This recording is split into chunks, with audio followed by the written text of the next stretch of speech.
კვლავ საქართველოს თბილისში C ჰეპატიტის საერთაშორისო მრჩეველთა საბჭოს ვიზიტთან დაკავშირებით ოფიციალური მიღება გაიმართა. საერთაშორისო პარტნიორები ჯანდაცვის სამინისტროს კონსულტაციას გაუწევენ C ჰეპატიტის ელიმინაციის პროგრამის მონიტორინგსა და პრევენციაში.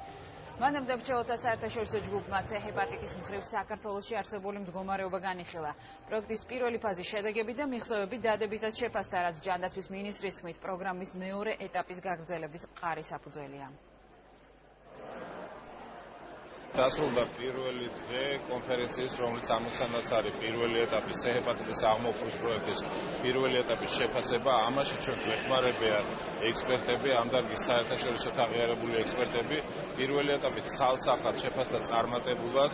მეორე ეტაპი მალევე დაიწყება, თუმცა ხაზი მინდა გაუსვა, რომ მკურნალობა უწყვეტად მიდის, ანუ მეორე ეტაპის დალოგების არანაირი საჭიროება არ არის, პაციენტების მკურნალობა მიმდინარეობს უწყვეტად და ძალიან კარგი არაჩვეულებრივი შედეგებით.